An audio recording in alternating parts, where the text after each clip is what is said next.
আমাদের দেশে ভোটদানের বয়স 18 হলেও ছেলেদের বিয়ের বয়স কিন্তু 21।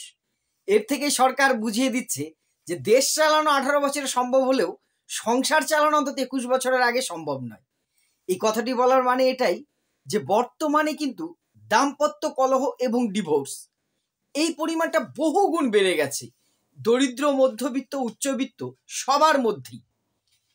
এর কারণগুলো কি সেটা নিয়ে আজকের এই ভিডিওটিতে আলোচনা করব এবং আপনারা অবশ্যই আপনাদের মতামত জানাবেন, যাতে আমি নিজেও সমৃদ্ধ হব, আমার দর্শকরাও সমৃদ্ধ হবে।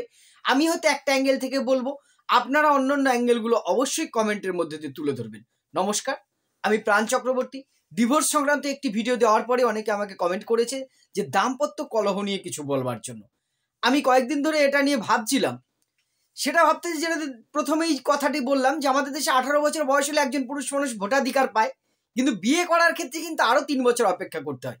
এটা থেকেই বোঝা যায় যে দেশ চালানোর থেকে সংসার চালানো বা সংসার করা কিন্তু কঠিন কাজ, ম্যাচুরিটি বেশি দরকার। আসলে এটা আমরা দেখতে পাই চারদিকে এখন প্রায় ঘরে ঘরে লাভ ম্যারেজ হোক আর অ্যারেঞ্জ ম্যারেজ হোক, পারিবারিকভাবে দেখে শুনে বিয়ে হলেও বা প্রেম করে বিয়ে হলে, উভয় ক্ষেত্রে বিয়ের কিছুদিন পর থেকে দেখা যায় প্রচুর ঘরে দাম্পত্য কলহ এবং ডিভোর্স বা বিচ্ছেদ এটা যেন একটা কমন বিষয় হয়ে গেছে। এবং এটা কিন্তু বেশ উদ্বেগের কারণ, কারণ এর ফলে সবচেয়ে বেশি ভুক্তভোগী হয় তাই এই দাম্পত্যের সন্তান যারা থাকে, ছোট সন্তান বা বড় সন্তান, তারা যেই হোক না কেন, হয় বাবার কাছে নয়তো মায়ের কাছে থাকে। এর ফলে তাদের মানসিকতার উপর বিরাট একটা খারাপ প্রভাব পড়ে। এই বিষয় নিয়ে আমি পরে একটি ভিডিও অবশ্যই বানাবো। আজকের বিষয়টা যে এর কারণটা কি, বেশিরভাগ ফ্যামিলিতে এই ছাড়াছাড়িটা আসছে কেন। এবার এখানে প্রথমেই একটা বিতর্ক যে কেউ কেউ বলছেন যে শুধু লাভ ম্যারেজে ডিভোর্সটা বেশি, অ্যারেঞ্জ ম্যারেজ একটু কম। কম বা বেশি যাই হোক না কেন, উভয় ক্ষেত্রে আছে। কারণ হচ্ছে লাভ ম্যারেজেই বলুন, লাভ ম্যারেজে বেশিরভাগ ক্ষেত্রে দেখা যায় অল্প বয়সে ছেলেমেয়েরা বিয়ে করে নেয়, স্কুল বা কলেজে পড়া। 2-1 বছর, 3 বছর, 5 বছর পরে তাদের সে মোহটা কাটে, কারণ তারা প্রেমের একটা অন্ধে ভাব থাকে, প্রেম অন্ধ হয় এটা আমরা বলি। কিছুদিন পরেই যখন বাস্তবের রুক্ষ সূক্ষ্ম চোখে আসে যে তোমার চোখে আমি পৃথিবী দেখি কিন্তু সেই চোখ দিয়ে কিন্তু পেট চলে না, তখন আস্তে আস্তে সেই প্রেমের মোহটা কেটে যায়। খুব অল্প বয়সে একটি আবেগ কৈশোরের কাজ করে, যেটা বাস্তবের পরাকাষ্ঠে যখন পড়ে তখন সে আবেগ দিয়ে কিন্তু দুনিয়া চলে না। ফলে সমস্যা অনেক ক্ষেত্রেই আসে, সব ক্ষেত্রে নয়। আবার পারিবারিক ক্ষেত্রে দেখে শুনে অবশ্যই কোনো ছেলে বা মেয়ের বিবাহ বন্ধন হয় ঠিকই। অনেক ক্ষেত্রে পরিবার পছন্দ করলেও সেই মেয়েটি বা সেই ছেলেটি, উভয়ের ক্ষেত্রে অথবা কোনো একজনের ক্ষেত্রে হয়তো অপছন্দ বিভিন্ন কারণে থাকতেই পারে, কিন্তু পরিবারের সম্মানের রক্ষার্থে, চাপে, ইচ্ছায়, অনিচ্ছায়, যে কোনো কারণে দুটো অচেনা মানুষ সারা জীবনের জন্য একসাথে আবদ্ধ হয়। বর্তমান এই সমাজ, আপ টু ডেট সমাজে অনেক ক্ষেত্রে তারা দুই জগৎ থেকে আসা অপরিচিত দুটো মানুষ হঠাৎ করে একদিন একসাথে থাকা শুরু করলো। তারা বিভিন্ন কারণেই হয়তো মানিয়ে নিতে পারে না। দুই পরিবারের কালচার আলাদা হতে পারে, দুজনের ইচ্ছা আলাদা হতে পারে, নিজের দুজনের পছন্দ আলাদা হতে পারে, অনেক কারণেই কিন্তু গন্ডগোল দেখা যায়। অর্থাৎ এক্ষেত্রে বলা যাবে না যে প্রেম করা বিয়েতেই ডিভোর্স বেশি বা পারিবারিক বিয়েতে ডিভোর্স বেশি, হলে দুটো ক্ষেত্রেই হতে পারে। আবার দেখা গেছে প্রেম করেও আজীবন সুখে আছে, পারিবারিক বিয়েও আজীবন সুখে আছে, এই সংখ্যাটিই কিন্তু বেশি। এবারে মূল বিষয়টা আসছি যে বর্তমান সময়ে এই দাম্পত্য কলহ বা ডিভোর্সের কারণগুলো কি কি। আমি যে কটি কারণ পেয়েছি তার মধ্যে প্রথম হচ্ছে চাহিদা। বর্তমান সময়ে প্রতিটি মানুষেরই আমাদের চাহিদা অনেক বেড়ে গেছে, যে কারণে আমাদের অভাব কিন্তু বেড়েছে।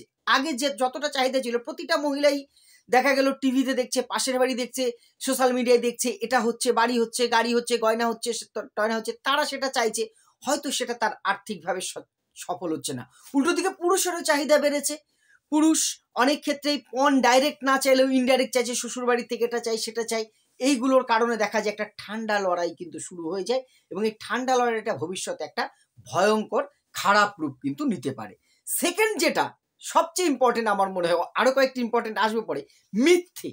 বিশেষ করে প্রেমের বিয়ের ক্ষেত্রে মিথ্যে জিনিসটা একটা মারাত্মক আকার নেয়।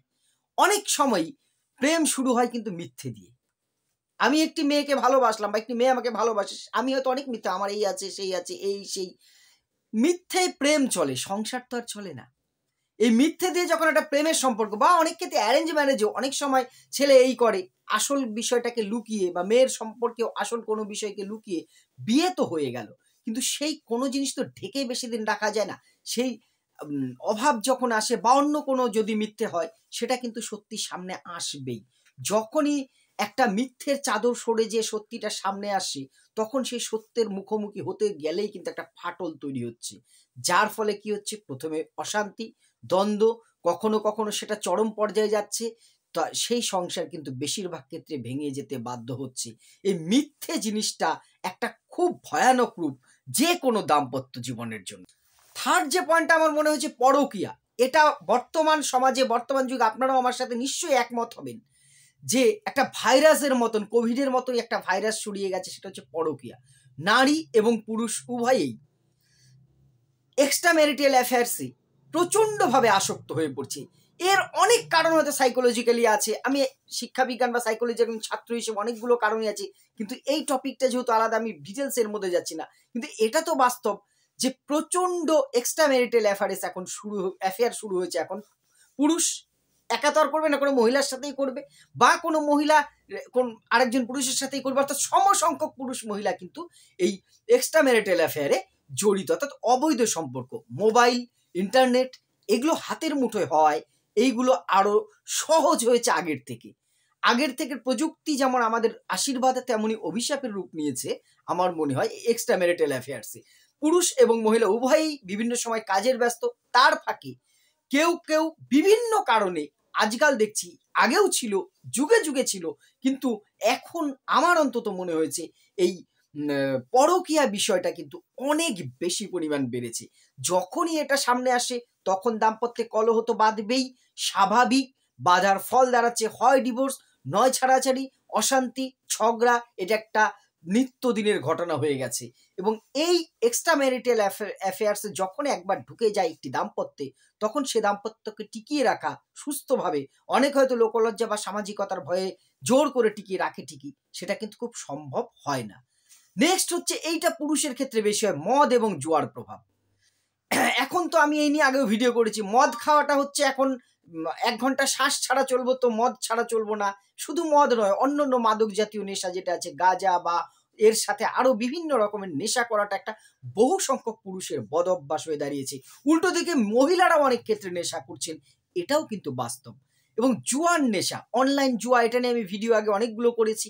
অনলাইন জুয়ায় ছেয়ে গেছে, যা ইনকাম করছে তার চেয়ে বেশি সে জুয়ায় হেরে যাচ্ছে। ফলে সংসারের চাল আছে তো তেল নেই, তেল আছে তো ছেলের বইয়ের খাতা নেই, ওষুধ কেনার টাকা নেই, কিন্তু জুয়া খেলতেই হবে, মদ আমাকে খেতেই হবে, নেশা আমাকে করতেই হবে। এইগুলো যখনই হচ্ছে, নেশা করে বাড়িতে এসে বউকে মারধর করছে, ফলে সংসারে দাম্পত্যে একটা অসুস্থতা, অস্থিরতা আসছে। এইটা lower class, middle class, upper class সব শ্রেণীর পুরুষদের মধ্যেই এই জিনিসটা দেখা যাচ্ছে। এবং এটা কিন্তু ভাইরাসের মতন হু হু করে ছড়াচ্ছে। দিন দিন মানে নেশাখোর এবং জুয়াখোর লোকের সংখ্যা কিন্তু পরিবেশে বাড়ছে। বাড়ার ফলেই কিন্তু দেখা যাবে যে রাত হলেই পরিবারে অশান্তি, কারোর দরজা বন্ধ করে ভেতরে অশান্তি, কারোর রাস্তায় অশান্তি। এটা কিন্তু নিত্যদিনের ঘটনা। নেক্সট আমার যেটা মনে হচ্ছে পারিবারিক কারণ। আসলে দেখুন, আমাদের দেশে বা বাঙালিদের মধ্যে বা ভারতবর্ষে বিয়ে শুধু দুটো মানুষের হয় না, দুটো পরিবারেরও কিন্তু হয়। সে যেভাবে বিয়ে হোক, দুটো পরিবারের মধ্যে একটা সম্বন্ধ করা বা বিয়ের প্রেম করে বিয়ে হলো, দুটো পরিবারের মধ্যে আদান প্রদান, যাতায়াত, এইটা কিন্তু আমাদের উপমহাদেশে, আমাদের সংস্কৃতির, ভারতীয় সংস্কৃতির একটা বড় বৈশিষ্ট্য। আবার এই পরিবারই কিন্তু সংসার ধ্বংসের বা নষ্টের বা দাম্পত্য শেষেরও একটা কারণ। অনেক দাম্পত্য শুধুমাত্র পারিবারিক কারণে ভেঙে যায়। সে ছেলের বাড়ির দিক থেকেও হতে পারে, মেয়ের বাড়ির দিক থেকেও হতে পারে। বিভিন্ন বিষয়ে নাক গলানো, মহিলার বৌমার পেছনে লাগা, এটা আমাদের চলবে না, সেটা আমাদের চলবে না, আমার ছেলে ভালো, এই সেই সব সময় বলতে বলতে উল্টো দিকেও হয়, হয়তো মেয়ের বাড়ির পক্ষ থেকে তার জামাইয়ের প্রতি বা সেই ছেলেটির প্রতি অবিচার অন্যায় করা হয়, বিভিন্নভাবে তাকে ফ্যামিলি থেকে ডিটাচ করার একটা চেষ্টা করা হয় নানাভাবে। এর ফলে এই নাক গলানো, অতিরিক্ত নাক গলানো, এটা আমাদের দেশের বা আমাদের সংস্কৃতির এটাও একটা অংশ। এর ফলেও কিন্তু প্রচুর দাম্পত্য অশান্তি কিন্তু তৈরি হচ্ছে। আর যেটা আছে প্রযুক্তির কারণ, টিভি সিরিয়াল, মোবাইল, এই দুটো জিনিস আশীর্বাদ হয়ে এসছে কিন্তু অভিশাপ হিসেবে আমাদের গ্রহণ করতে হয় বিভিন্ন কারণে। আমরা জানি এর থেকে বিভিন্ন কুপ্রভাব প্রতিটা সংসারে, প্রতিটা পরিবারে পড়ছে, যার ফল কিন্তু আমরা হাতে নাতে অনেক ক্ষেত্রেই দেখছি। নেক্সট আমার যেটা মনে হচ্ছে, অসহিষ্ণু হয়ে পড়ছে। আমরা কিন্তু এখন দেখুন আগের মতো আর সহ্য শক্তি নেই। কেউ কিছু বললে আমরা কেউ চুন থেকে পান কষলে কেউ কাউকে ছাড়ি না। সংসারে একসাথে থাকতে গেলে অনেক সময় মানিয়ে নিতে হয়। আমাকে একটা কথা বলে একটু হজম করলাম, পরে হয়তো সেটা নিয়ে বললাম, কিন্তু দিন দিন এটা লক্ষ্য করবেন, এটা সাইকোলজিক্যালি মানুষ কিন্তু প্রত্যেকটা মানুষ যেন অসহিষ্ণু হয়ে পড়ছে, কেউ কাউকে ছাড়তে চায় না এখন আর, কিছু হলে খুবলে ধরতে হবে। ফলে আমিও ছাড়বো না, তুমিও ছাড়বে না, এই মানসিকতাটা কিন্তু বিচ্ছেদের একটা অন্যতম কারণ। সংসারে থাকতে গেলে কি করতে হয় আমরা এটা সবাই জানি, অনেক অভিজ্ঞ ব্যক্তিরা কথা শুনছেন আমি জানি, তারা আরো ভালো জানেন। মানিয়ে নিতে হয়, অ্যাডজাস্ট করে চলতে হয়। এই অ্যাডজাস্টমেন্ট পাওয়ারটা কিন্তু আমাদের বাড়ছে না, দিন দিন কমছে। থাকলাম না তোমার সাথে, থাকো তুমি, উভয়ের ক্ষেত্রে, এটা পুরুষ মহিলা উভয়ের ক্ষেত্রে কমন ডায়লগ হয়ে গেছে। এই অসহিষ্ণুতা ভাবটা কিন্তু আমাদের সংসারকে নষ্টের একটা বড় কারণ আমার অন্তত মনে হয়। আর যেটা হয় মূল্যবোধের পার্থক্য, দুটো ফ্যামিলির থেকে দুটো মানুষ আসছে, আমার ভ্যালু এক কনসেপ্টটা একরকম, আর অন্যজনের ভ্যালু কনসেপ্টটা একরকম। কেউ একজন বাইরে পরিবেশে মানুষ হয়েছে, তার যে মূল্যবোধ কোনো বিষয়ের প্রতি, সে যেটাকে ভালো ভাবছে আমার কাছে সেটা খারাপ মনে হচ্ছে, আমি যেটাকে ভালো ভাবছি ওর কাছে সেটা খারাপ মনে হচ্ছে। এই মূল্যবোধের তফাৎটা না একটা বড় কারণ। এই কারণগুলোর সমস্যা বলবো, যেমন তার সমাধানের দিকগুলো আমি একটু বলবার চেষ্টা করবো অবশ্যই, এটাও কিন্তু একটা কারণ। নেক্সট যেটা হচ্ছে, এখন বেশিরভাগ ক্ষেত্রে কর্মসূত্রে বা যে কোনো কারণে আলাদা থাকা। আগে কি হতো, জয়েন্ট ফ্যামিলিতে থাকলো, মাথার উপরে ছাতা থাকতো, কোনো সমস্যা হলে বাবা মা বা অন্য কেউ বোঝাতো। আমার স্ত্রীর ওপরে রাগ হয়েছে, সেটা আমি অভিযোগটা অন্য কাউকে দিতে পারতাম, বা আমার ওপরে আমার স্ত্রীর রাগ হয়েছে, সে অন্য কারো কাছে অভিযোগটা দিতে পারতো। এখন কর্মব্যস্ততার জীবনে সবই কি হয়েছে, ইউনিট ফ্যামিলি হয়ে গেছে, একক পরিবার হয়ে একসাথে কেউ থাকছে না, আলাদা থাকছে। ফলে অভিযোগ জানানোর, বিচার করার, সংশোধন করার মানুষের বড্ড অভাব।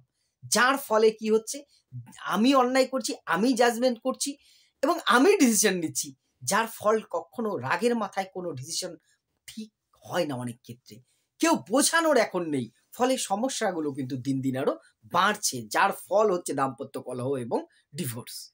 আর লাস্ট কারণ, সমাধান বলার আগে লাস্ট কারণ যেটা বলবো, যেটা আগের ভিডিওতে বলেছিলাম, যে ডিভোর্স অনেক ক্ষেত্রে, এটা মুষ্টিমেয় কিছু ক্ষেত্রে ডিভোর্স একটা পেশায় হয়ে গেছে। কিছু ক্ষেত্রে মহিলারা খরপোশ বা টাকা আদায়ের জন্য, এরকম প্রচুর মিডিয়াতে খবর আসছে, কিছু মানুষকে, যাদের একটু সফল পুরুষ, তাদেরকে ফাঁসিয়ে বা যে কোনোভাবে বিয়ে করে, এবং সেটা যে কোনো, যাতে 498 বা অন্য কোনো কেস মামলা দেওয়ার ভয় দিয়ে বা দিয়ে, এটা তারা টাকা আদায়ের একটা কৌশল কিন্তু হিসেবে এটাকে নিয়েছে। এর ফলে কিন্তু হচ্ছে, এবার সমাধানের তালে কি করলে এর সমাধান হবে? প্রথমত আমার মনে হয়, প্রেমের বিয়ে হোক বা পারিবারিক বিয়ে হোক, সব কথা খুলে বলা, আমার এই আছে এই নেই, দুর্বলতা সফলতা সব খুলে বলা, পরে হিডেন কিছু যাতে না থাকে, তাহলে মনে হয় অনেক সমস্যার থেকে সমাধান পাওয়া যাবে। এই লুকিয়ে রাখার ফলে ভবিষ্যতে দেখা যায় সেগুলো যখন প্রকাশ পায়, সে আর্থিক হোক বা অন্য কোনো দিক হোক, তখন কিন্তু সমস্যা আরো বাড়ে। এটা কিন্তু একটা বড় কারণ। আর অভাব যেটা একটা বড় কারণ, সাধ্যের মধ্যে স্বাদ পূরণ, এইটা বর্তমানে আমাদের প্রায় নেই বললে চলে। এটাই করে আমরা নিজের সাধ্য আর স্বাদ এই দুটোর তফাৎ করতে পারি না। আমাকে সাধ করার আগেও, আশা করার আগে আমার সাধ্যটা বুঝতে হবে। এই নিজের সাধ্যের মধ্যে যদি আমি থাকি না, আমার কিন্তু অভাব অনেক কমে যাবে। আমার যা আছে আমি চেয়ে বসি বেশি, এটা উভয়কে একটু যদি আমরা বুঝে চলি যে না, আমার এইটুকু আছে, আমি এর মধ্যেই থাকবো, তাহলে কিন্তু অনেকটাই মনে হয় সমস্যা দূর হতে পারে। আর পারস্পরিক বিশ্বাস আর ভরসাটা বাড়াতেই হবে। যখন একসাথে সারা জীবন কাটানোর প্রমিস করছি, তখন আমাকে বিশ্বাসটাকে করতেই হবে। আমি যদি বিশ্বাস না করতে পারি, একসাথে থাকবো কি করে সারাটা জীবন? ভরসা করতে হবে, পারস্পরিক বিশ্বাস আর ভরসা। আর টিন এজে যে বিয়ে দেওয়ার প্রবণতাটা আমাদের দেশে, বিশেষ করে প্রেম করে ইয়ং ছেলে মেয়ে যারা শুনছো, তাদেরকে অনুরোধ, ভালোবাসো, প্রেম করো, কোনো অন্যায় নেই, বিয়েটা না অত অল্প বয়সে নয়। জানলা দিয়ে অভাব আসলে দরজা দিয়ে প্রেম পালিয়ে যায়। তাই বলে কি যার অর্থ নেই, যে দরিদ্র, সে বিয়ে করবে না? নিশ্চয় করবে। একটু বয়সে ম্যাচুরেশনটা দরকার আছে। ওই 15, 16, 14, 16 বছর বয়সে বিয়ে করে 3-4 বছর পরে সে নিজের স্ত্রীকেই পছন্দ হচ্ছে না বা নিজের স্বামীকেই পছন্দ হচ্ছে না, এর চেয়ে বেটার পেতাম, এই জিনিসটা মাথায় একবার চলে আসলে না, এর চেয়ে বেটার পেতাম, সে সংসারে সুখ শান্তি থাকতে পারে না। ভাবিয়া করিও কাজ, করিয়া ভাবিও না, এই বেটার পেতাম ভাবটা যদি মাথায় একবার চলে আসে, সে সংসার কখনোই সুখী হতে পারে। তাই একটু ম্যাচুরিটি নিয়ে বিয়ে করা আমার মনে হয় উচিত। এবং বর্তমান যে আর্থিক পরিস্থিতি, তাতে উভয়ের উপার্জন করা প্রয়োজন। কনসেপ্ট ধারণা থেকে বেরিয়ে আসতেই হবে। একার উপার্জনে সত্যি চলা খুব কষ্ট। নিজের যোগ্যতা অনুযায়ী যদি কোনো কাজের সুযোগ পাওয়া যায়, সেটা মনে হয় পুরুষ এবং নারী, স্বামী স্ত্রী উভয়েরই আমার অন্তত এটা সাজেশন করা উচিত। তাতে করে একটু হলেও স্বাচ্ছন্দ্য একটু হলেও আসবে। পরের অনুরোধটা পরিবারকে, উভয় পরিবারকে, আপনারা আপনার সন্তান যাতে ভালো থাকে সেটা সবাই চান, কিন্তু সব বিষয়ে ইন্টারফেয়ার করতে যাবেন না। ইন্টারফেয়ার করার ফলে অনেক দাম্পত্য, অনেক সংসার নষ্ট হয়ে গেছে, চোখের সামনে দেখেছি। শুধুমাত্র পারিবারিক ইগো, পারিবারিক ঐতিহ্য, পরিবার আমাদের এটা হয় না, এটা হয় না, আপনাদের কি হয় না না হয় না সেটা থাক, এরা ভালো থাকুক, আপনার সন্তানটা ভালো থাকুক। আপনি নাক না গলালে যদি ওরা ভালো থাকে, থাকতে দিন না। নাকটা কেন গলাচ্ছেন? এটা একটা অনুরোধ আমার আপনাদের কাছে। আর সবশেষে দৃষ্টিভঙ্গিটা বদলাতেই হবে আমাকে। আমি যদি দিন শেষে দৃষ্টিভঙ্গি না বদলাই, আমার চোখে যদি আমার স্বামীর থেকে অন্যের স্বামী বেশি ভালো হয়, আমার চোখে যদি আমার স্ত্রীর থেকে অন্য স্ত্রী বেশি ভালো হয়, এই দৃষ্টিভঙ্গি নিয়ে কখনোই সংসার সুখের হতে পারে না। এই জায়গাগুলো যদি আমরা একটু রিকভারি করতে পারি, আমার মনে হয় এই আজকের এই ক্ষয়িষ্ণু সমাজ থেকে দাম্পত্য কলহ কিছুটা হয়তো কমাতে পারবো। জানি না কতটুকু ঠিক। আপনারা মতামত দিয়ে আমার ভুলগুলো ধরিয়ে দেবেন। বারবার বলি, আমি মাথা পেতে আমার ত্রুটিগুলোকে স্বীকার করে নেব। আর ভালো লাগলে অবশ্যই ভিডিওটি একটি শেয়ার করে পাশে থাকবেন। নতুন হলে চ্যানেলটি সাবস্ক্রাইব করবেন। ধন্যবাদ।